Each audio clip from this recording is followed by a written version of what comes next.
Hello, everybody. Before we get into the episode, and we have an awesome guest this episode, I'm Kody, and we are joined by both of my co-hosts. Introduce yourselves, please.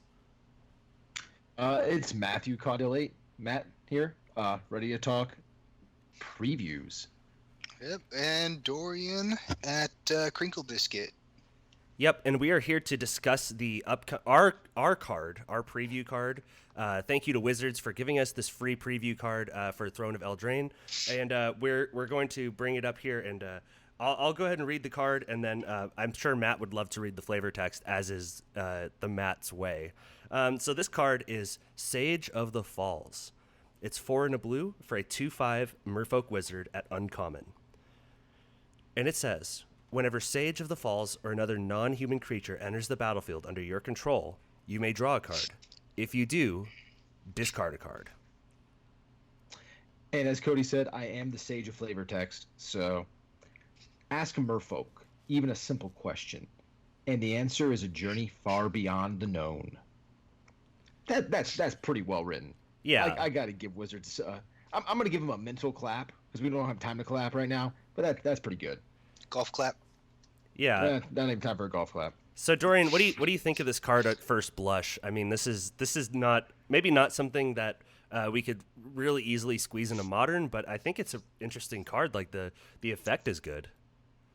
I like the enter the battlefield ability. The just getting to loot every time. Like if you build around this, you just get to loot every single time a creature comes into play. It's either going to be limited, maybe a number of it in Commander or Brawl. My only complaint is, why wasn't it Lord of Atlantis? I'm going to disagree with the Lord of Atlantis comparison, because I don't think we need Island Walk in the standard set anymore. I do think we should see Lord of Atlantis as a Brawl card, though. But my opinion would be very similar to yours. I think this is 100% a limited card, and I think it's going to be great in limited. And I think this will see actually quite a bit of play in Brawl. I like a significant amount of play in Brawl and fringe EDH play, depending on the kind of deck you're playing. I think it's going to see play, though, in those formats. I'm sure I can fit it in my Merfolk Tribal deck. Yeah, and I think it would make a lot of sense in a Merfolk Tribal deck. It's a little more expensive, but once you start dropping creatures, you're looting every time, and you're making sure you're hitting the drops that you want. Getting rid of those turn 56 Aether Vials. So, yeah. This card is sweet. It's not going to see standard play. I think we'd all agree on that, correct? Yeah, I think so. Yeah. I think if there was a way to cheat it into play somehow, then maybe. But I don't foresee that being a thing. Not in a 5 slot. What was it? Arcades. He's the one that switches it to where toughness is dealt by damage, right? Yep. But that won't be legal. Yeah, that will. Yeah, that's rotating. That'll be rotated, but you can play that in Commander or Brawl. Yeah. There you go. No. This card is sweet though, and the art is absolutely amazing. Like, if we didn't already know the next couple sets coming up with all the cherry blossoms, I would have think that they were like foreshadowing a new Kamigawa set, which makes me a little sad. But I do like the little Japanese flair that was thrown in there. Yeah, it's a great card for what it is. Not going to be like an ultra Merfolk powerhouse or anything like that, but it is unique, and I do like it, and I'm interested to see how it plays. But we are going to get to the episode right now.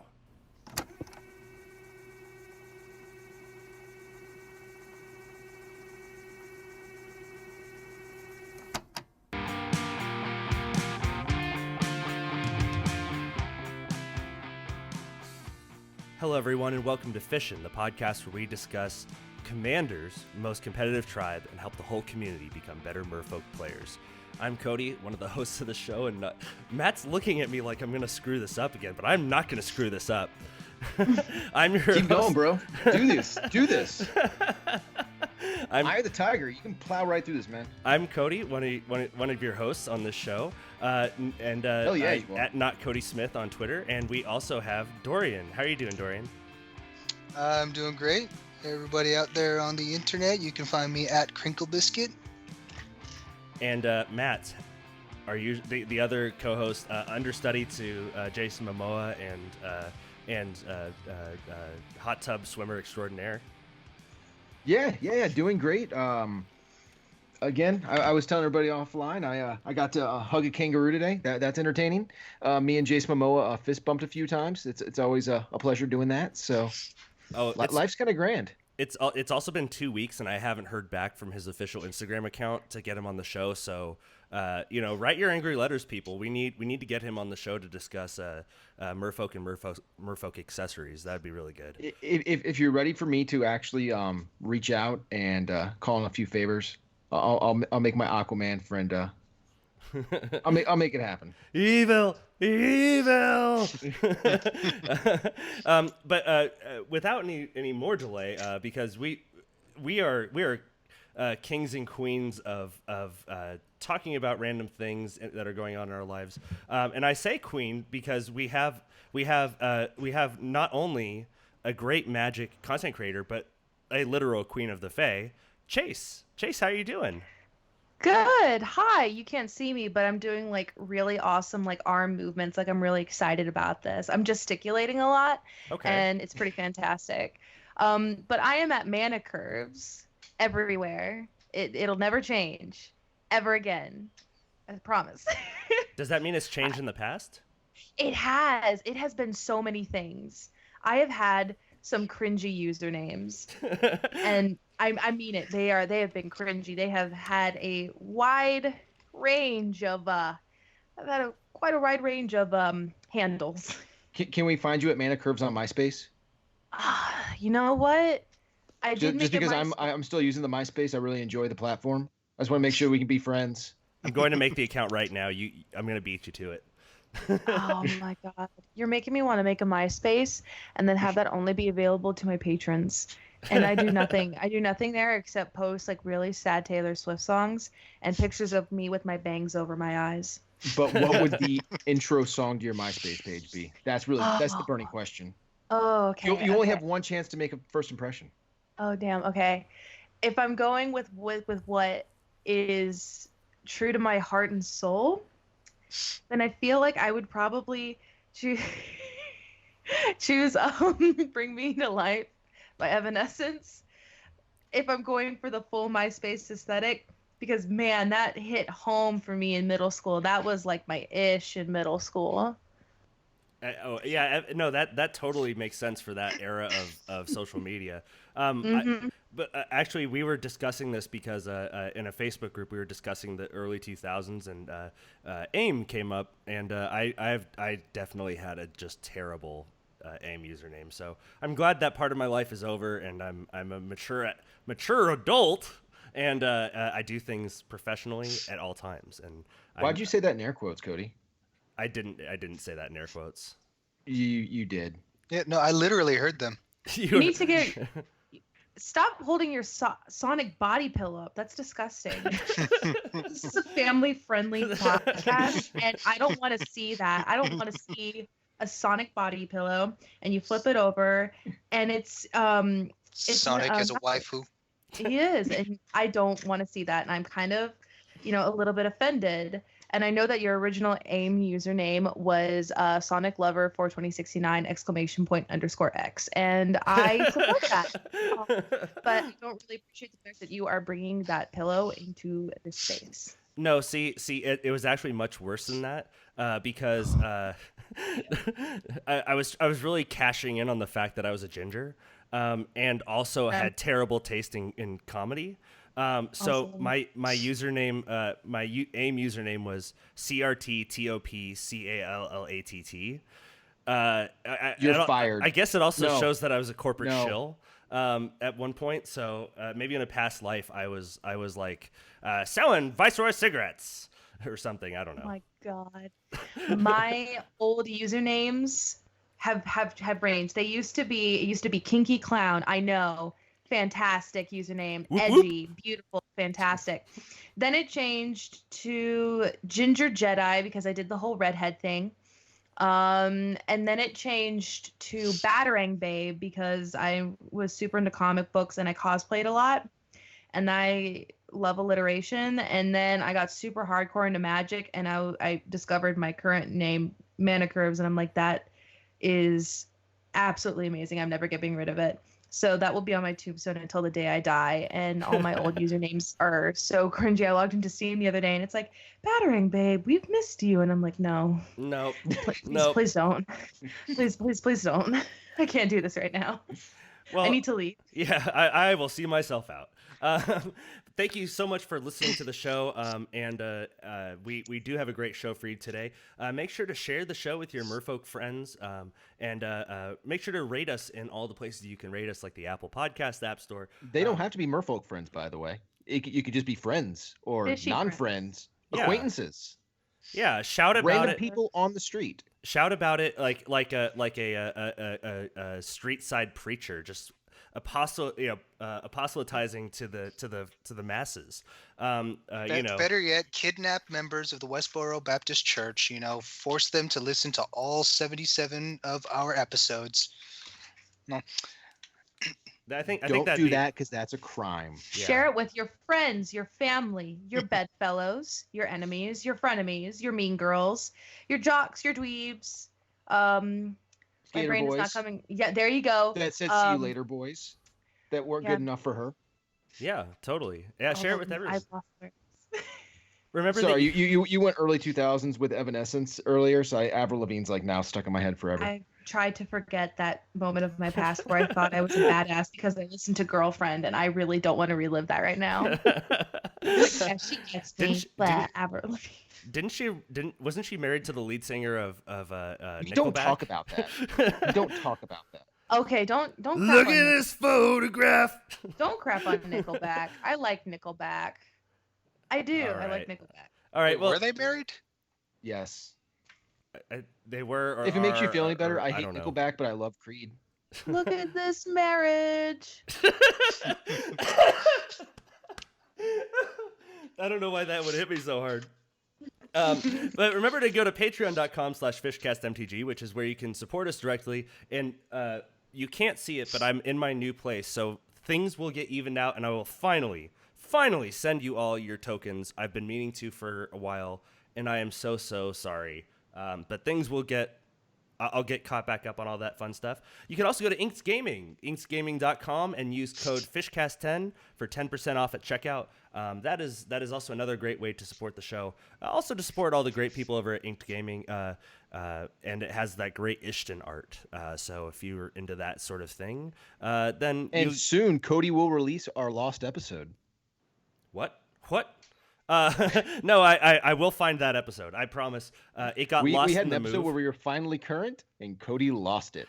So as is our way, it will be a non-current episode. I ate the episode. I ate it. Yeah, I sent it to Chase to listen to. And she ate it. It was really. I ate it. Ugh. I picked it out of the screen. I looked at it. I took a sample. I liked it, and I just kind of went. And it was great. It was fantastic. I don't blame you. It was delicious. It was tasty. Absolutely delicious. Did it taste... didn't have that. It didn't have any fairy fishy taste magic, into it. Don't know how it does that. So would you say like you thought seized it out of your screen? Oh. I'm a dad. I'm allowed to make those jokes. I know, but it still hurt. It still hits that same hurts. way. Yeah, and believe me, I know what I'm doing. It's like a back pain. You're like, but you know it's coming, but you're like, oh. Yeah. Dorian, between the Carrot Top thing and the thought seize joke, we might have to kick Kody out of this group. I just get hoisted by my own petard and kicked out of the podcast I founded. That's all right. I'm apparently in the business of stealing podcasts. I've stolen 2 now, so I have my own. So now I have 3. So I can make this my 4th.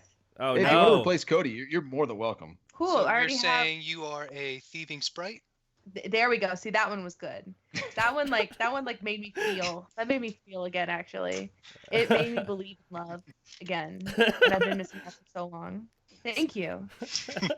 I think I'm done here. Thanks, guys.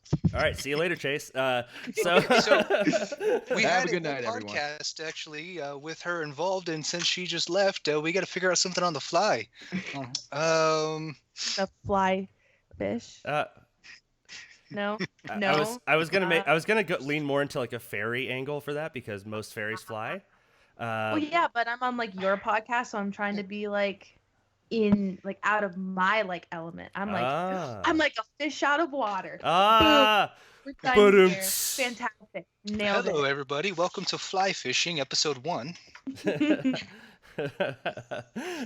wouldn't be fish with sunglasses. It wouldn't be the first spin-off episode of the show. So we did not get any new patrons, but we want to continue to thank our patrons for their wonderful support. Cody, real quick, can we thank our patrons that were thanked in the Lost episode? Oh, yeah. Well, see, I'll probably find it. We can thank them twice, though. All right. So thank you to Jeremiah. You get nothing. There can only be one Highlander. But so thank you to Jeremiah, our new patron. Yes. Woohoo! Jeremiah, thank you. And I love you, Jeremiah. And our longtime patron, Handsome Dan, upped his subscription. So thank you to Handsome Dan for supporting us in this way. You're awesome. We had a long diatribe about how handsome Dan is. We're not gonna do that again, but hopefully Cody will find the lost episode and you'll hear it.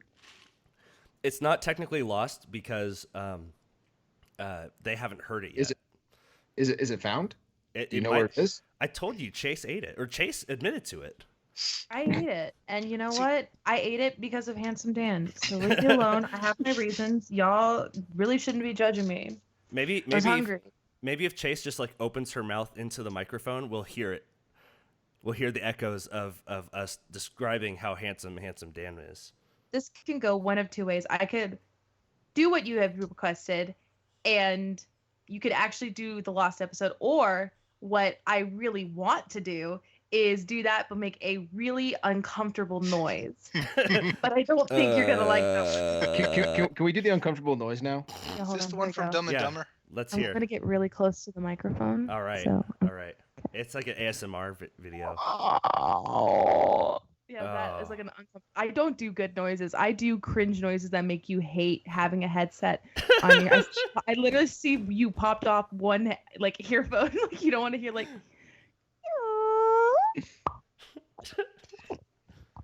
Like that is not a good noise to hear. Ever since I got this microphone, my joy has increased because I get to sit so close to my headset and do cringy ASMR stuff to my co-host, and I'll be like, "Alrighty, guys, and welcome back to another episode. I really appreciate you being here today on NPR."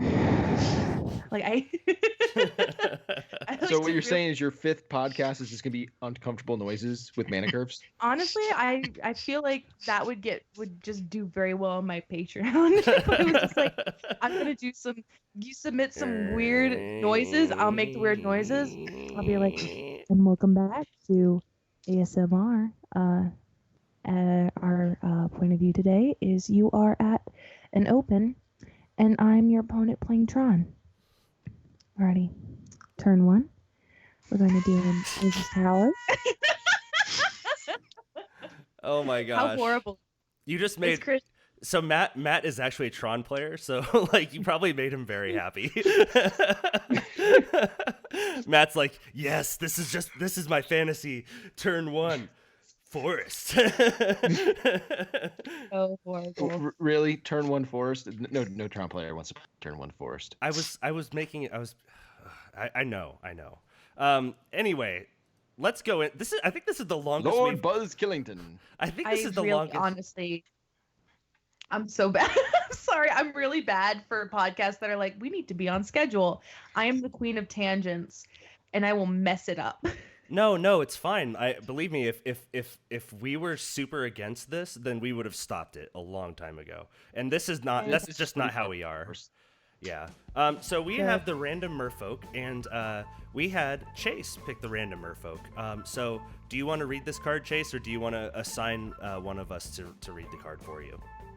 I can read it. I can read it in my weird way, and then tell everybody. Yeah, I can't speak. This is why I'm so good at doing what I do. And I could also tell everybody what I thought it read as first, because, we're doing great here. But Tidebinder Mage, it's 2 blue for a 2/2, which is a rare Merfolk Wizard. When Tidebinder Mage enters the battlefield, tap target red or green creature an opponent controls. That creature doesn't untap during its controller's untap step for as long as you control Tidebinder Mage. I read it as Tinderbinder Mage. Because, that's obviously what it says. Well, and that also led to about a half-hour discussion of the inner politics of Tinder, which was a very thrilling conversation, at least for me. It was very eye-opening. I thought I could teach you something. Yeah, And I learned what a Tinder was. So Tidebinder Mage, I think, is actually a fairly good card. It sees some play in Modern, but and obviously with the recent banning of Hogak looting, Tidebinder Mage probably won't be seeing as much main deck play as it has in recent events. But it was really fun for them to go, all right, I do all this nonsense, and then I have Hogak, and then you're like, cool, you're Island Tidebinder Mage, and They just did all that nonsense for nothing. So, but now it's a sideboard card that comes in and out. Chase, do you use this in your commander list? I don't have it pulled up at the moment. I actually don't use it in my commander list. My commander list, while for Tuvasa, she is a Merfolk legendary, I have it built more of the... It's a mixture of Enchantress and Pillow Fort, I've come to find, and that's kind of my build for it. I tend to not run creatures that have no enchantment interaction. So unfortunately, this beautiful baby did not make it into my deck list. Okay, that's fair. Now, real quick, before we move on, can we talk about the Tinderbinder Mage? And being that, Kody, would you please read your Tinder profile for the masses? No. Oh, that's cold. That is so... I will not. I will not. I can read mine. Mine's really bad. I hate it. I would swipe left on my own Tinder profile if that's what you mean. I swipe left on myself every single day before I get out of bed. So, am I allowed to curse on this show? I almost cursed. And I was like, wait a minute. Don't know. We keep it PG, but if you curse, don't worry, Kody. You'll just have to edit stuff. Can you please, if I do curse, I'm not saying I'm going to because I don't want to make extra work for you, but in the off chance I let something slip, can you just censor it with like a dolphin, like kind of like that, please? Like Tom. sound- I'm sure we've done this before. Like Yes, Tom. it'll sound Like very Tom natural. Kenny in SpongeBob. Yes, Okay. 100% that. I kid you not. It will sound so smooth and flawless. People will just think I'm doing it myself. In fact, here I am doing it. And whoa, that's so crazy. I'm so good. Yeah, I'm fantastic. no, that was amazing. In fact, I'm you. surprised. We'll probably get demonetized on this video from Nickelodeon. But Chase, I don't know who you're dealing with here. Matt and Dorian try to make me do as much work as possible every week. So just having you add on a few extra things where I actually have to pay attention while I'm editing is probably not going to be too big of a deal. It keeps you sharp. I'm really honestly, I'm doing you a service. Thank you. I really appreciate you're it. welcome. Yeah. Yeah. All right. So what we're going to be talking about here is we brought Chase on to discuss her Tuvasa the Sunlit EDH list. Dorian also has a Tuvasa list, so we could compare and contrast the two versions. And now both of these aren't necessarily Merfolk decks in the general, in what you would assume to be like a Merfolk tribal list. That doesn't mean that a Merfolk or two hasn't, slipped their way into the list. But that's kind of where we're at. We obviously did an episode about my Merfolk list, which is a Merfolk tokens list. So we're not going to be bringing up my list too much in this discussion. And again, focusing mainly on Chase. So Chase, you kind of alluded to the fact that yours is more of like a Pillow 40 enchantment interaction deck. So where do you want to start with your list? So as somebody who understands that land is something you definitely need to run a deck, we're going to completely ignore that. And we're going to go to the fun stuff, which is enchantments. Because this deck is so enchantment heavy that at first glance, it made me really nervous to kind of tackle Tuvasa. Because my thoughts about enchantments are, they're pretty like high CMC cards that really just like stick on the battlefield. But my Tuvasa deck in itself is to have a lot of low CMC enchantments that make that, benefit your board, but also benefit Tuvasa herself. And so far I run 33 enchantments. That's a lot. Oh yeah, and that's that's not even counting the enchantment creatures either. Oh yeah. So yeah, and like you said, you run 33 enchantments, and it looks like there's just a lot of really good stuff in here. Like Blind Obedience has been an all-star since it was printed. Authority of the Consuls is cool, and it looks like you're basically just trying to slow down your opponents until you're able to get your fins under you. Yes. Yeah. What are your favorite enchantments in the list so far? Honestly, it's very weird because it depends on the game I'm playing, because in order for me to play a deck, I have to love every single card in the deck, and I love all of them. But when I'm playing against certain opponents, you really have to think about, the kind of enchantments that, function very well together. So for instance, one of my favorite little things to do is I love to do like a Ley Line of Anticipation with coupled with a Wilderness Reclamation. I really like to do that because I feel like you can just continuously dump stuff from your hand and end step, untap, and then just continuously dump stuff from your hand. And I find that to be like a really fun thing to do. But in terms of like my favorite like enchantment in this deck, I honestly have to say that it would be Ancestral Mask. Ooh, yeah, that's a good one. Now, yeah. Are you playing the new art version or which one? For Ancestral Mask? Yeah, because the new art is just absolutely gorgeous. The new art is absolutely gorgeous, but in that deck, I actually have a beautiful altar done by someone on Instagram. I feel so bad that I cannot remember the name because I got it years ago. But it is this absolutely gorgeous altar that completely covers the entire card except for the name and the CMC. And it's absolutely beautiful. So I actually have my own little art for it. Oh, awesome. Now, you sent us a picture earlier offline of your commander itself, and your commander's altered. Is the majority of the deck altered? No. So Just 2 for 2 on picking cards? Yeah, so what it is I have 2 cards that are altered in the deck with 1 proxy for the commander. I actually own the commander, but I love her so much that I wanted to like treat myself to something, so I got myself like a sort of a custom art proxy. But the only 2 cards that are altered in this deck are Ancestral Mask and Swords to Plowshares, which is actually done by the same artist who altered, the Ancestral Mask. And I really am mad at myself that I can't remember his name. But he has this way of making it look very like eerie and dark, but still kind of like conveying the original message in the original art, which I find to be very interesting and very beautiful. And so for me, those are the only 2 that are like tweaked in there. Can pictures be tweeted out later? Yes, they can be. Sweet. Yes. Awesome. So Dorian, I'm sure that you run Ancestral Mask in your version. Obviously, we've seen that in Chase's list. She's kind of trying to like slow you down until you can kind of get into a better stance. Dorian, what does your list look like in regards to enchantments? So I don't run as many true enchantments, not counting enchantment creatures in my deck. I run 30 exactly. So I'm like 3 behind Chase in that regard. Pretty similar with a Voltron type of theme. Trying to, just essentially get Tuvasa out in play as much as I can. Load her up with enchantments, and then just start trying to like swing through, make her like unblockable with the Shield of the Steel of the Godhead, and indestructible with Shield of the Oversoul, for example.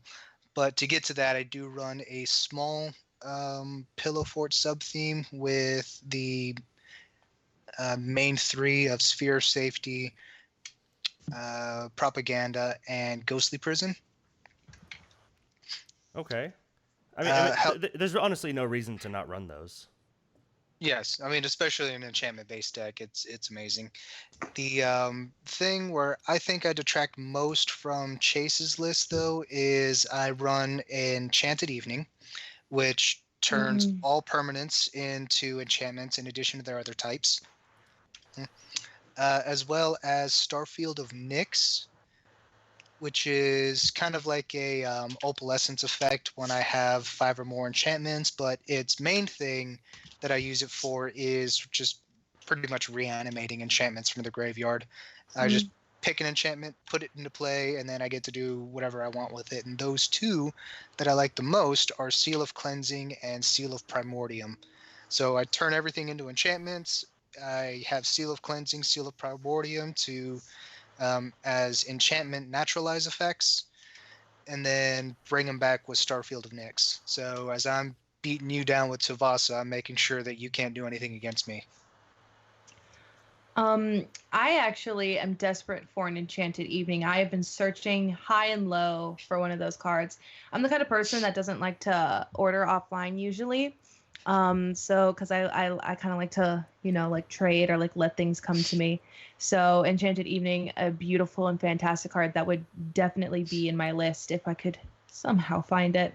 Yeah, the only reason I have this is that it is one of the few cards I kept from my old collection before I sold out of Magic, and then depressingly realized what I gave up. Which was probably worth like what, a quarter before Commander was a thing? If that. Yeah. Just like Doubling Season was like a bulk rare, and then all of a sudden Commander becomes a format, and it becomes just a massive, massive card. So one thing I noticed, since you brought up Enchanted Evening, and I'm looking at both your guys' lists right now, and Chase, I know you said you didn't want to talk about land, but I'm going to bring it up. Neither of you guys are running Sarah Sanctum. Is that budgetary, or I is am there a reason why you're poor, not? sir. Oh, I am poor. sorry. Oh my God. I actually gave up my Sarah Sanctum because when I saw it spike in price and I was kind of strapped for cash, it was like well, this makes sense. That's another card that I'm desperate for. When I put my deck lists online, I don't put in cards that I would like to run. Okay. I put in the cards that I actually own and play with. So a Sarah Sanctum is something that has constantly eluded me, and a friend of mine my LGS had it, and he traded it away to such an undeserving person, and I'm so salty because he just has it sitting in a binder, and I'm like, I could use that, and he's like, cool, and I'm like, wow, I just I hate you because you're not using it. Trade it to me now. Need it. Like, I will give my first unborn child away. Whatever it be, I want that Sarah Sanctum so bad. I think that Dorian rents out his kids. So if you sell one of his kids, I think that'd be okay, right? Right, Dorian? No. There is a statute of limitations to where I'm only renting it out to a single person. Oh, okay, that's fair. Yeah, so they can't like it's like subletting. You can't like let somebody just move in. Yeah. Can I rent to own? That's a good question. It's a legitimate question. Can I rent to own your child? No, because right now I only have one daughter and one son, so I would like to have a spare of one of the others before I start thinking of that kind of opportunity. Can I do like a Netflix thing where I can like rent it to see if I like it at first and then buy it later? It's like no, it's Gamefly. It's like Gamefly, but like Childfly. Yeah, you get to borrow it. I think it's the first time we've talked about human trafficking on this show, by the way. It's like, alrighty, let's stop talking about you selling my children. Well, I had not said no. Let's just want to make that clear. So while we're on the topic of child selling, Chase, you're running 33 lands, and Dorian, you're running 36 lands. Now, that's obviously not like a huge disparity between the two of you, but so Chase, at least in your situation, how did you get to that number? Like, what is that what does that kind of land base look like to you? Do you have any problems? Like, do you run into any issues with like maybe not hitting the colors you need? I actually have no issues with mana in this deck, and I'm very surprised by that because I actually tend to lean towards more 36 to 37 lands when I'm running when I'm running like a deck that's like pretty like hefty, like I like to do like especially with 3-color lands, I really like to like beef up my mana base. With this deck, I actually find myself getting flooded a lot, which is very weird for such a lower number of lands that you would see in a commander deck. Because 33 to me, honestly, I look at that and I'm like, no, that makes me a little nervous. But playing this deck, you notice that a lot of the cards I play aren't really high in CMC. So I don't really have like the point of this was that I was looking at it and I was like, listen, I have all these really good things I want to put in here, but I'm not having enough room. And so I found that, you know, with how low the CMC is in all my cards, and you know the amount of mana, it just kind of worked out very perfectly. I've never run into an issue where I've been mana screwed playing this deck, and that I don't know if I'm like super lucky, if you know the cardboard gods came down and gave a little kiss to my my deck, but I has never run into mana issues, and I'm like really happy about that, because it is such a low number that you would think it's not enough land. And that's pretty impressive, though. I was gonna say, because I'm looking through your list right now, I'm not seeing a ton of like mana fetching and things like that. Yeah. So you're doing it the old-fashioned all-natural way. Yeah. I in this deck, like I really don't like to like kill it. Like I have like a Kodama's Reach. Kodama's Reach is like a necessity in there, but really honestly I'm pretty fine with how everything's been going. Like it just goes very smooth. I originally had a Cultivate in there too, but it would honestly get to the point where, again, I'm getting like, you know, like I'm drawing it into a card that gets me more mana when I'm already mana flooded, and I don't really need, you know, 2 more lands. So of course I'm going to replace that out for, you know, like a, I've got like an Aegis of the Gods. Cause you know, he's enchantment, he's a creature. It kind of fills, you know, 2 needs of the deck. So for me, it's just like, I'm like really pleased with how it's functioning, because everything is so low CMC that by the time I have like 4 mana, I'm like cruising on easy street. And like, for instance, just to kind of like throw this out there, not all games like this happen for me, but I was actually playing Tuvasa last night, and I had out a Mirari's Wake. So I was rolling in it with that good mana. And then my opponent played this enchantment. I cannot remember the enchantment. Maybe you guys can help me. But it doubled the mana that each opponent had. So my mana went from being, you know, I'm already living it. Are you talking about Mana Flare? Is it the red one? No. Well, maybe I don't think it was Mana Flare. I think it was green. I really want to remember it, because it was not one that I'm familiar with by any means. There's Vernal Equinox, but that's only forests, I believe. No, there's the green one from Shadowmoor that like doubles it for the player only.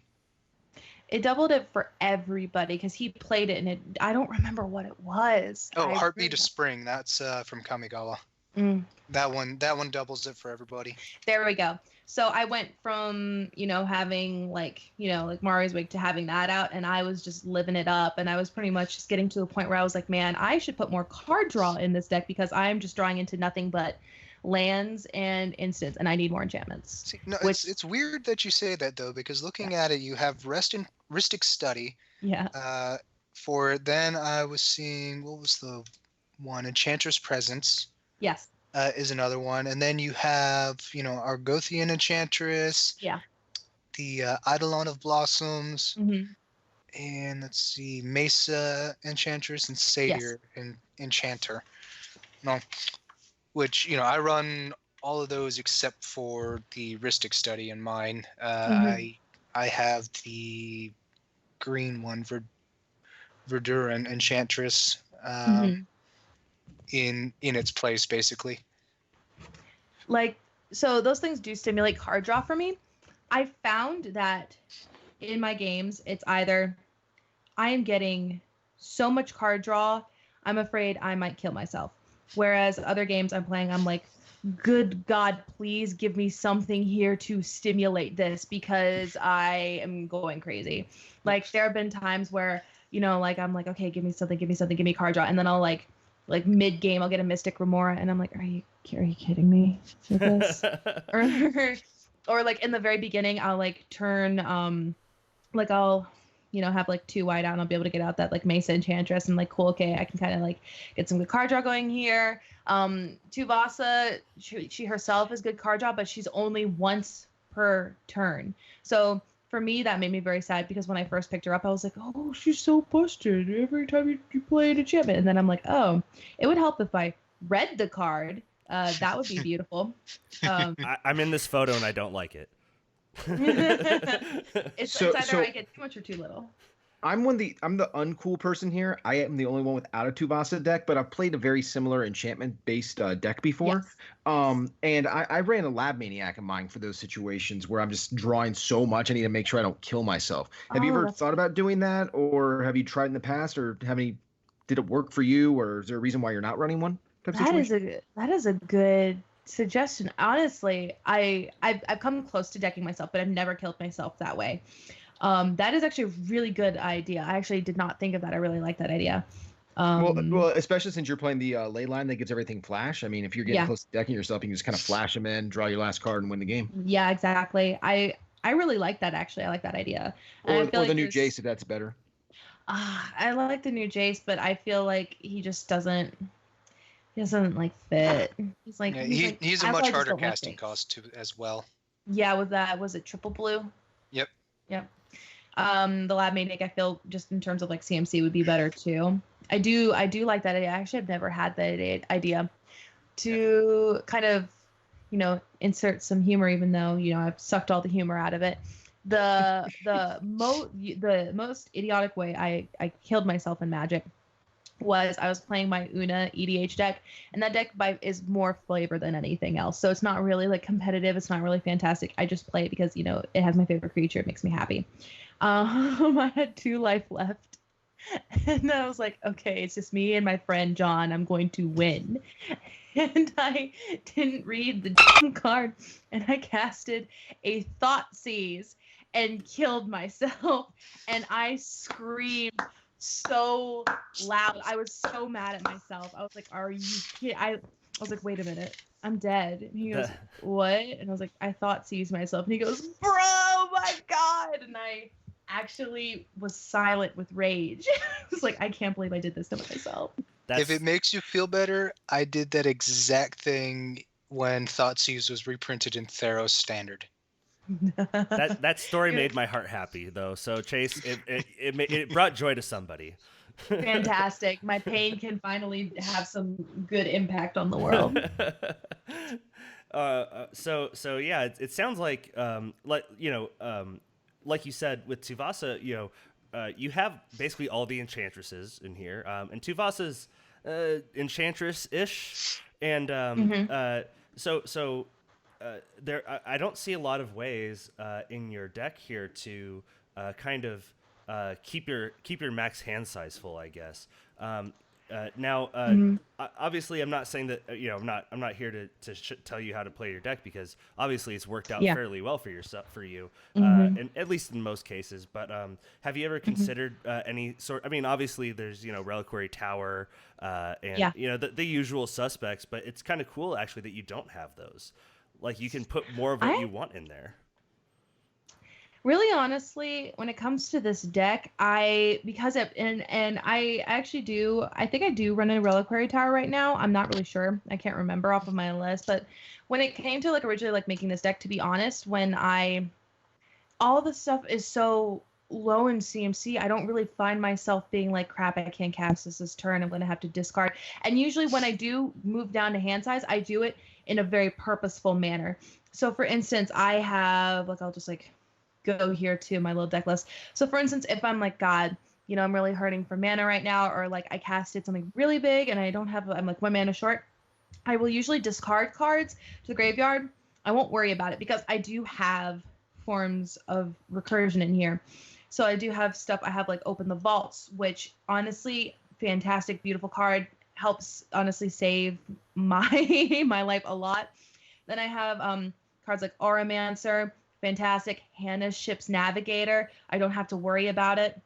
Then you have other cards like the Crystal Chimes, Really honestly, to the point where I really find myself very rarely like being like, oh crap, I have like 80 cards in hand from all this card draw. Usually what I have in my hand, and you're gonna laugh at this because we keep going back to this, when I draw a lot of cards, I'll be like, God, I have too much land in my hand. And I'm like, okay, I just got to discard this land because I'm like suffering with like all this mana. And I'm just kind of like loaded with it because everything is just so like low. I really don't have to worry about it.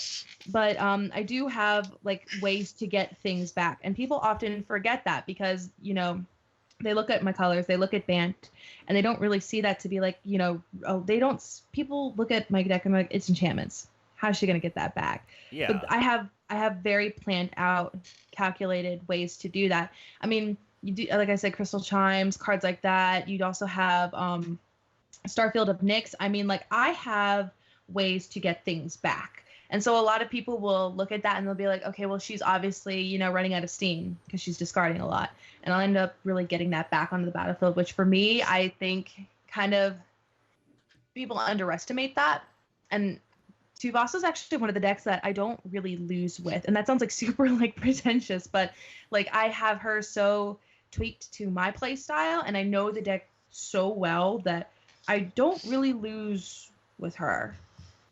She's also, I saw in your deck you have a Hall of Heliod's Generosity, which Yes. is amazing now. Yes. For this kind of style of deck. Mm-hmm. Fantastic card. I actually, you'll laugh at this too. I had this card. I actually had that out on the battlefield last night, and I forgot that it could do that. And so the entire game, I was like, okay, cool, I'll get my stuff back. And then I won the game, but they were like, I was like, oh crap, I could have done this like 2 turns sooner. And they were like, yeah, we were gonna tell you, but you know, we weren't gonna tell you. I was like, great, this is good for me. I need to learn to like pay attention because I just get so wrapped up in what's in my hand that I sometimes forget to look at my mana base because it does a lot of the time it does more than what it does, which is just tap for mana. So I have a question for both Chase and Dorian. One thing I noticed in both your decks is you're not running that many tutors. Actually, Dorian, I noticed your deck does not run any instants or sorceries at all. So is that a conscious decision? Is it kind of like your playstyle not to run too many tutors? Or is it just one of those things that once you got the whole deck put together, there wasn't really room for them, so didn't really need them? Actually, it's kind of a bit of a funny story for me. So I'm in the process of building like a commander deck for every single color combination of Magic. And the Enlightened Tutor that I do have is in my 5-color deck.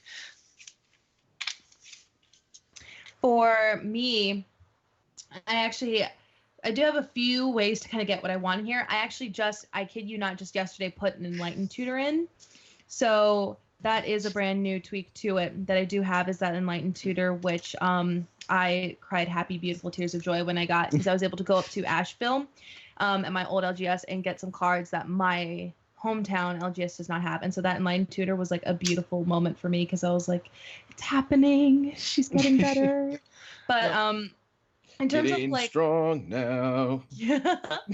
But really honestly, I really have, besides the my new Enlightened Tutor, the cards that I really like to use are Sterling Grove, and I like to use that. I use that purposefully. I don't just like go in and I'm like, okay. I usually search for like 3 things with Sterling Grove, because for those of you who don't know, Sterling Grove is 1 green, 1 white enchantment, and all of the enchantments you control can't be the targets of spells or abilities. And you can tap 1 and sack it and search your library for an enchantment card and reveal that card, and then you shuffle your library and put it on top. It's insane in like every Celestia deck. It is a fantastic card. It is actually a really funny card too. I have that one as well in my 5-color deck. So my 5-color deck is built around Corona the False God, and I have like all the enchantment gods in it as well, which is why Enlightened Tutor and Sterling Grove are in that one. That said, I did find a Plea for Guidance, which I think you have in your deck. Yes, I do have a Plea for Guidance. So I usually. Oh, go ahead. No, I was just going to finish up saying that I did find the one Plea for Guidance that I had buried somewhere. So I do intend to put that in my Tuvasa deck, just so I can have a tutor effect, but I don't know what I'm gonna replace for it because every single spell or a card in this deck is really hard to like switch out for a flex slot. Oh, beyond agreed. I find it gets like the more you love a deck, the more you fine tune it, and the more you struggle to find room for better pieces, but all the other pieces are still just as good. But with Sterling Grove, I usually like to search for like 3 things. I like to search for either a Sphere of Safety, because that essentially locks me down. I've had it to where I've had almost all my enchantments out on the battlefield, and you have to pay 26 for each creature to hit me. That's a beautiful feeling. Either Sphere of Safety. I also love to get Esther's Invocation, because if I already have Sphere of Safety out, I like to have Esther's Invocation come in as a copy of Sphere of Safety and essentially just make myself untouchable. Because then I also have stuff like Propaganda and Ghostly Prison out by that time anyway, so it's just like you can't touch me and you never will. And the third card that I like to get is Ancestral Mask, because late game that card is it beats face. Like, it's just so good because it gives you 2/2 for each enchantment on the battlefield, not you control on the battlefield. And if you're playing a multiplayer game, that is just beautiful. It just like adds on that extra little bit of hatred that I love to instill in my opponents. No, one thing I am trying to figure out though is I did find my one Solemnity. So I need to get a hold of a Phyrexian Unlife, and then I'm trying to figure out a way to break Lost Auramancers. It's a creature that when that one dies, it's essentially Academy Rector, but doesn't cost as much. Yeah, I just pulled up my list real quick. Again, I'm not going to talk too much about it because we've done a whole episode on it. But even in my list, I run 16 enchantments in my list, which is definitely much lighter because it's not as big of a theme. But I do run Sterling Grove myself because it's just so good to have in there. Mm-hmm. To agree with Chase on that, it's you can just basically pull up anything you need at the moment. But I will say, yes, Sterling Grove is a fantastic enchantment to run, I think, in any deck that's Selesnya. Just because, you can just tutor for that one beautiful enchantment that can win you the game. And honestly, I always tutor with purpose. So my Chase's magic tip for the day, tutor with purpose. Tutor with purpose. Sounds Tutor good. with purpose. I have had people tutor for tutors, and I'm like, why are you doing that? Matt's magic tip of the day. Chaos is more fun. Tutor No. blindly and pick something random. Tutor blindly, even for a card that your tutor can't tutor for. Gamble. Gamble makes me so nervous. I actually had a Zozu the Punisher deck for a little while, and I ran Gamble because it's like, what bad could possibly ever happen? And every single time I tutored for a card I needed and discarded it. It was just like, I'm done with this card. Yeah.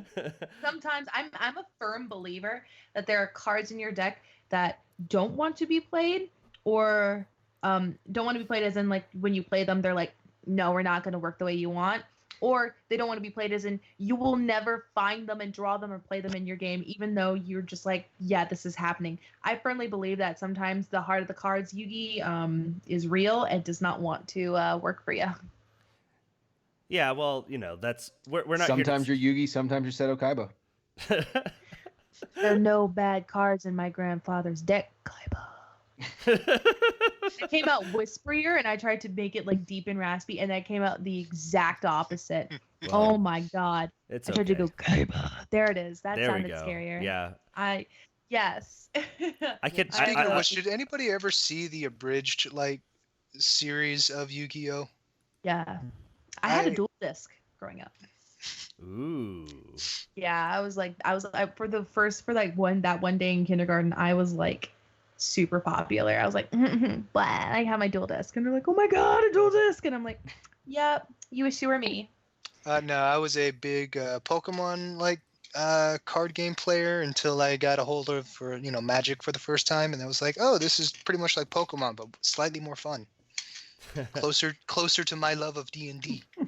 You know what's funny is like I played Yu-Gi-Oh! Forbidden Memories on the PlayStation 1. I didn't even try to touch Magic because I knew that Magic was the devil, and my parents were super caught up in the satanic panic of the the 90s, and so like, but I could play Yu-Gi-Oh! And that was fine. I could play Pokemon, and that's fine. But Magic, well, there's skulls on it, so that's obviously evil. You see how much I love chaos? The 80s. I got you guys to talk about Yu-Gi-Oh! For like 3 minutes out of nowhere. Well, no. To continue on this tangent, the Satanic Panic was the 80s. In the 90s, it was the meeting strangers on the internet. If I tell you guys what year I was born, will that absolutely kill you? Because I like to do that every now and then, because it does actually sometimes people go audibly groan, and I'm like, this is fun. Well, I'm old as dinosaurs, so yeah, that's fine. Go ahead. We can. Oh, go ahead. If you want to do it now, do it.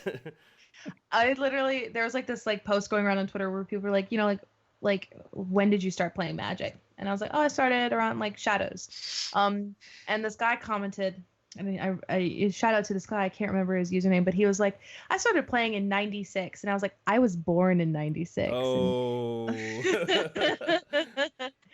That tends to hurt people when I talk. I started playing Magic before you were born. See, that's the face that I love to see. Old man Matt. Like, I don't know why. I get such delight in it. I don't know why. It's funny for me. I'm like, yes. Sometimes you just wake up and your back hurts. You don't know why. It does. Yeah. Adult I turned injuries. 23 last month. Living the dream. Yeah, I started playing Magic in 2013, so I'm probably the babiest out of all of you. So and I'm the one that's an aspiring full-time podcaster. Woo! And it's working out really great for me. But so we're kind of we're getting close to that time where we all part ways and go to the different corners of the internets from whence we came. Chase, it was wonderful having you on. I want you to pick your top 5 cards in this deck, and just let us know what those are, because like I think that'd be kind of a cool way to end this off. Okay, no problem. Some people will hate me for these cards I choose, but I'm ready. Top card that I like in this deck that people are going to hate me for. We'll summon the spirit of Dr. Richard Garfield to protect you in this time. Thank you. That's my favorite cat. Just kidding. Please don't hate me for that joke, internet. So number 1, I really, and these are just listed randomly. They're not in any order. I love Cyclonic Rift. I know what people are going to say. Cyclonic Rift is bad. It's not overpowered, okay? I like Cyclonic Rift. Cyclonic Rift for me is like one of my favorite cards in any blue deck.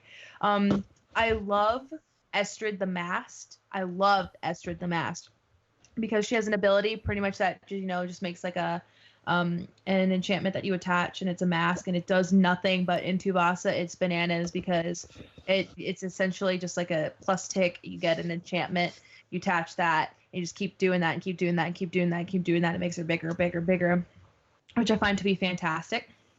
I really, really, really like Winds of Wrath because it's one of those specific board wipes that if you have Tuvasa Enchanted, which you're usually going to want to do, is a game ender because you just wipe everybody else's board. You have this big, beautiful merfolk baby, and then you just slap them in their face with a big tail, and it feels so good because you just completely wipe them, and it's fantastic. Let's see. I really, really, really like Starfield of Nyx, and there's a reason why I like Starfield of Nyx. It's not the reason y'all are going to think. It's because Starfield of Nyx is a card that keeps me humble. And I say this because I'll have Starfield of Nyx out. All my enchantments will become creatures. Then it will either be me or an opponent will play a board wipe, and all my stuff dies. Good. Because they are creatures. Yeah. And it keeps me humble because I have to pay attention to it. So Starfield of Nyx is one of those cards that will either be beautiful and sweet victory, or will slap you across the face and spit on you in defeat. And then for my last favorite card, Imprisoned in the Moon. That card, it's so beautiful. It does so much. I love that it's a low CMC. I like that you can do it on a land, so you can stop So you can stop pretty much like Urborg if you want, or like a Cabal Coffers or something. Planeswalker, which is also really great if someone's like getting close to ulting it. I think that's fantastic. Creature, you can shut down anybody's commander. You give them one colorless, yeah, but like it really slows your opponent down. And I will have to say that the most flavorful thing I ever did with it was I wasn't able to do it on an Emrakul, but I did do it on a Kozilek, and that made me feel some type of way. So those are my favorite cards in my Tuvasa deck. Dorian, what are your top 5 in your list? For mine, I would have to say it is Aura of Silence, and all the artifact enchantment spells my opponents cast are an extra 2 colorless, or an extra 2 generic. As well as, what was the other one? Energy Flux, and that is pretty much at during each player's upkeep, all artifacts are, have to be sacrificed, or unless you pay like 2 generic mana. No. I find those 2 to be the most entertaining because that tends to focus people to target that a lot, especially if I'm playing against like, heavy artifact decks. Yeah, that's fair. Yep. Outside of that, the aforementioned Steel of the Godhead, Shield of the Oversoul, and then I'm going to have to say Enchanted Evening because I own it. And Now that's just mean. Just kind of rub it in Chase's face. Hey, see, look at this. Many people do that, and it makes not only me cry, but my soul. Oh, you're a ginger. You have no soul. So funny. I can make that joke. My entire life. I can make that joke. I'm one of you. I choose to not make it. I choose not to. So, Kody, my 5 favorites are Replenish, Academy Rector, Sarah's Sanctum, Humility, and Moat. Okay. Just if you're asking. Okay, Mr. $4. Mr. No Tuvasa deck over there. Actually, I do have to give an honorable mention to the Invisible Stalker that is in my deck because I'm a big fan of H.G. Wells. Oh, yeah. I like it. Oh, Random flavor. I'm going to give an honorable mention to Burgeoning. That card doesn't do crap in my deck, and I never get it when I need it. I hate you, Burgeoning. You're the worst card, and I don't like you. And I spit on your cardboard. Patu. There you go. So Burgeoning's not long for this world. No, it is not, because I'll be like, all right, like Burgeoning, give me what I need, getting there faster. And then it's like turn like 15, Burgeoning, and I'm like, wow, we're living the dream with this. That or it'll actually fantastic.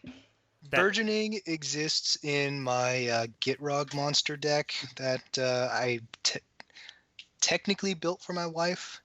No. But she, plays Commander once in a blue moon.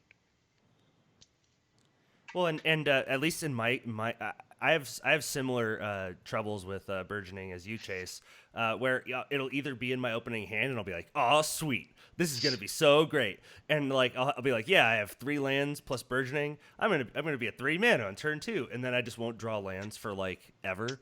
And so it's like great. I raced to 3 lands. I raced to 3 mana, and now I'm sitting on my hands and doing nothing. So yeah.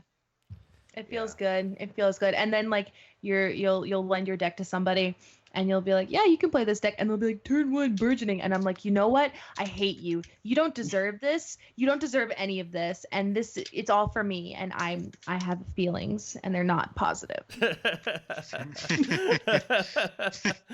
All right. So we're gonna end out our show with our final segment that we always do, and that is the opening hand.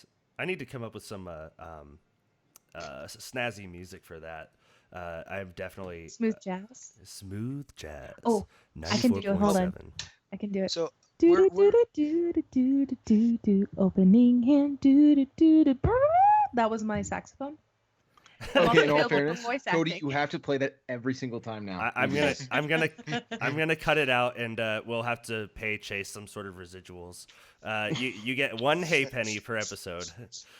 I'll take 10 cents. Well, if I may make a suggestion, the saxophone part, we'll just cut that out and actually shift it into that epic sax man like music. Well, he is a sax man from the state of Tennessee. That's a Saturday Night Live deep cut. So the opening hand is so it's an uneven episode, so we're on the draw. So I've got the hand listed here. So let's just and this is from Chase's list. So our opening hand is Hinterland Harbor, Plains, Aegis of the God, or Aegis of the Gods, rather, Darksteel Mutation, a Forest, Creeping Renaissance, and Sphere of Safety. So Chase, being the guest and the deck that the owner of the deck that we based this opening hand on, what do you feel about this opening hand? So when I look at an opening hand, I immediately look at the mana I got going on. A 3-land hand, not bad at all. You have all your colors you need to cast your commander, which is beautiful. You also have two drop enchantments, but everything else about this hand makes me a little bit nervous. And the reason why is because Darksteel Mutation is a spell that you don't want to just cast, on a turn 2, turn 3. You don't want to have that out. So really, honestly, I would be like, you know what? I would rather hold that back. The Creeping Renaissance, that's a really high CMC card for an opening hand you're not going to need for quite a while. As well as the Sphere of Safety. Sphere of Safety is always a card I like to see. I like to see that maybe after turn 2, when I have built up my mana base a little bit. So while this hand does have some good mana, I don't know if I would keep it just because of the 2 really high CMC cards you got going on in there. Yeah, I agree. Dorian, what is your take on this? Give me 1 second. I got a little sidetracked with a kid trying to knock on the door. Get on my level, Dorian. You are this close from being fired. And you know it. We had a conversation. We talked about this. They said you were on thin ice because you wouldn't sell me your child. And you know what? I'm casting my vote in the ring. You're fired. Expect your children on Friday. Yeah, there can only be one of us that doesn't pay attention. I've already taken that role. Yeah, you're already on thin ice as the third the guest that's been on the show the least, or the host that's been on the least. So you're kind of like in a probationary period. So I would suggest stepping off, sir. Rebuttal. Quick rebuttal to all this. Okay, does anybody have a snow plains to be able to cast on thin ice?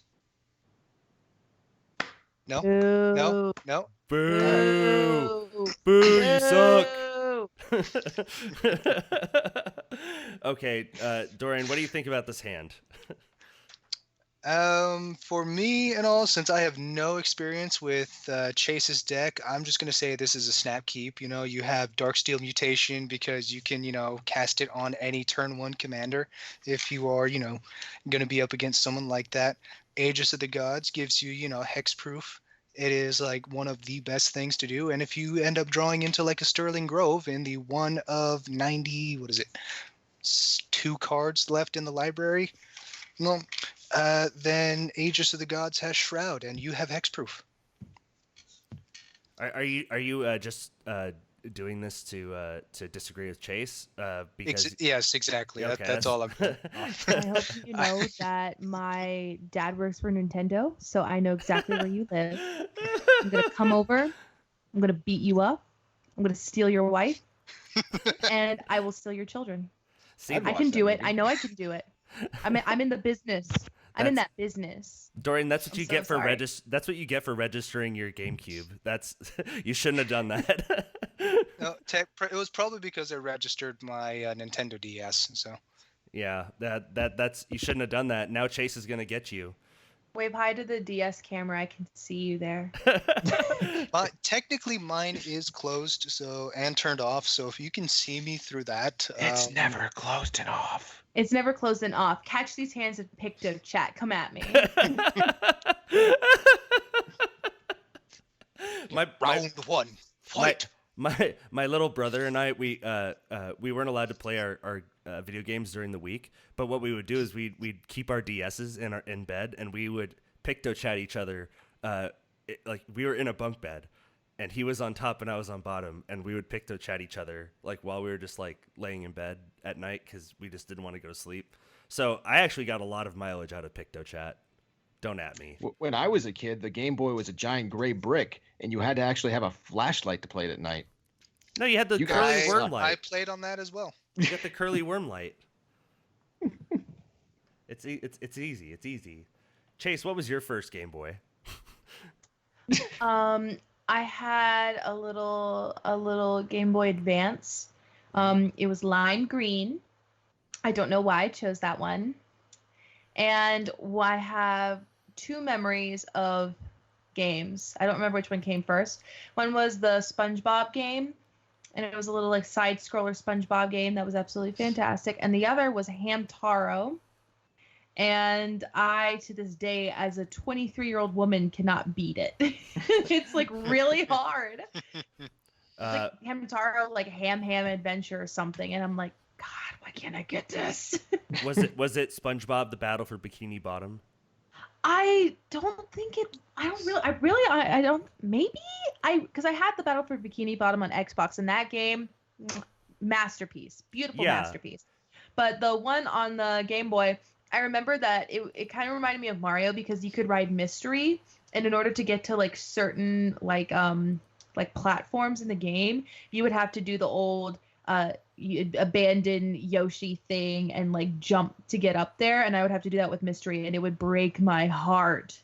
I don't remember the premise at all of that game because it was a fun little game too. There were 2 GBA SpongeBob games. There was also SpongeBob SquarePants Super Sponge. So that's why I was curious because I think it might have been Battle. Okay. Yeah, Battle for Bikini Bottom is kind of the more widely accepted SpongeBob. I run a cartoon podcast, so this is right up my alley. I could talk about SpongeBob. Shameless plug. I could talk about SpongeBob on the GBA all day. Make sure to check out YouTunes TM on the They Said We Said podcast network. Chase, where can we find you as our honored guest? We're so glad that we could have had you on, and I'm going to speak for myself. I had a lot of fun having you on and just chatting with you, and it was a lot of fun. So maybe we could do it again at some point. That would be lovely. I would love to return. Yes. Where can we find you on the interwebs? You can find me on too many places. So you can find me on Twitter at Manicurves. You can also find me at Twitch at Manicurves as well. Instagram, Manicurves. Literally, if you go to a social media platform and you type in that username, you will probably find me. I also soon have MySpace. Soon to be MySpace. You know, I will expect $420 on Patreon. That is the next tier for you to be able to get access to my MySpace. $420.69. There we are. Perfect. Beautiful. Fantastic. It's worth it. I also have a podcast. It's called Best of Three. I am one of 3 co-hosts on there. My other co-hosts being Mike and Jose. And we just talk about fun magic things in general, pretty much what like the big talk of what's going on in magic community. We talk about it. I also have a Patreon. Aside from that dumb little joke I made about the 42069, I do have a Patreon, which is just I post, comprehensive EDH deck guides and some Pauper deck guides. Unfortunately, due to the fact that I'm back in grad school, that is losing some steam because I am just so swamped with field work and school work and streaming and podcasts that I'm finding it hard to write, and I apologize for that, but I'm still doing it. It's just taking me agonizingly a million times longer. So if you're interested in that, you should totally check it out, and I really greatly appreciate it. So yes, I am everywhere. Both Matt and I are in school, so we totally understand how school can kind of take over your free time a little bit. So school comes first. Don't like we tell. Trust me, I know. We tell each other that all the time. It's like, listen, dude, if we can't do it this week, whatever. Like, write your paper. But Matt, where can we find you? You can find me in San Antonio, Texas, hanging out at local taco shops. Just kind of being one of the people. I miss. That's one thing I miss about San Antonio was, there's just so many good taco places. Can I interject? I will take pictures of nice tacos and send them to you. Yes, So- interject. You can also find me under your bed. Ooh, Oh, I should have. that's I really should kind have. of creepy. Thank you. I thrive on that kind of energy. But I'm on the twit at Matthew Caudill 8. How the hell Usually do you fit under here? Oh my god. Dorian, Yeah, that's all I got. Dorian, go sign off. if you don't have the video, but Dorian just checked under his bed, and he had a very frightened look on his face. And Dorian's ironically super strong. I mean, he did that with one hand like it was nothing. Yeah, just it was like And Mr. also Incredible. Sonic's here. Hi, Sonic. Put your shoes back on, you nasty weirdo. His feet get burnt. If you've ever seen the cartoons, his feet get burnt when he runs without his shoes. It's a tragedy, really. I am going to immediately look up what his feet look like Oh, for science. it's nightmare Sonic. fuel. Now make sure when you do this, you have the safe search off. It's already off. I'm doing it right now. Oh my god. This is a little weird. Oh. Oh, wait. Oh, that is so terrifying. Oh my god. I'm gonna send you a picture of Goofy without his gloves on. Oh jeez. This is too much for me. Why did they give him 5 toes? Like, cartoons usually do like 4 fingers, 4 toes. Yet they went realistic. They went realistic. I am. Oh no. I warned you. This is nightmare fuel. It's so, and they show Tails' feet too. I'm seeing a picture where it has, the article title is called "Why is Sega so afraid of showing Sonic's feet?" And I think we all know the reason why, but no one wants to say it. Sonic, slow down. I hate this. I'm so sorry. I put on a segue if there ever was one. Thanks. I hate it. Dorian, where can we find you on the internet? Like I said in the beginning, I am at Crinkle Biscuit on Twitter, Crinkle with a K. And that is pretty much my only social media outlet. Yeah. Cool. My name is not. You can find me on Twitter, Instagram, or Facebook as Not Cody Smith. I host a myriad of podcasts. This one, U-Tunes with John from the They Said We Said network. I also host a Laser Time community podcast called Laser Style, where I talk to really cool people like my buddy Cody Laveau, who is he works at a game preserve out in New Braunfels. So like he gets to help raise giraffes and zebras and stuff. And then we also talked to like Sonia, who's a streamer as well as a native Canadian. So we talked about native Canadian issues there. You can find the show at Twitter, Instagram, or Facebook is at fishcastmtg. Our cover art was made by Tessa and Hunter Pruitt, and our logo and stream art was done by Ishton on Twitter, as well as our animated intro by Jake Boss, aka Jake Boss MTG on Twitter. If you like what we're doing here, please rate and subscribe in the Apple or Google Play podcast app stores, as well as find us on Patreon at patreon.com/fishcastmtg.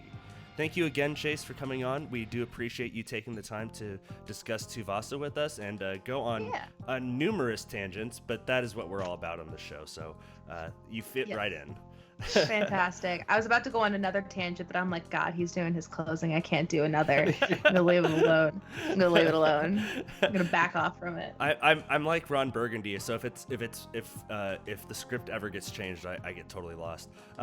Thank you very much for your time. We will see you all next week. Have a good night, everyone. Goodbye. Before we sign off completely, I just want to give a quick shout out to Sherwin Lakmani for getting 19th place at the Star City Games Open in Dallas. Great job. And he was running Simic. Yay. Good job. Wait. I kind of want to do my tangent. I can do my tangent. There's time for my tangent. Fun fact, everybody, I learned that I can do a mean Toad impression.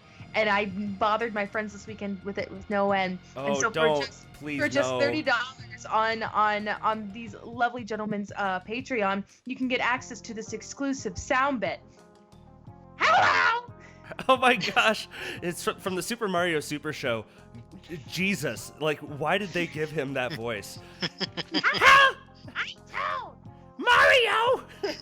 Oh my god, it's the worst. Patreon. It's me, Mario. We need to go get Princess Peach.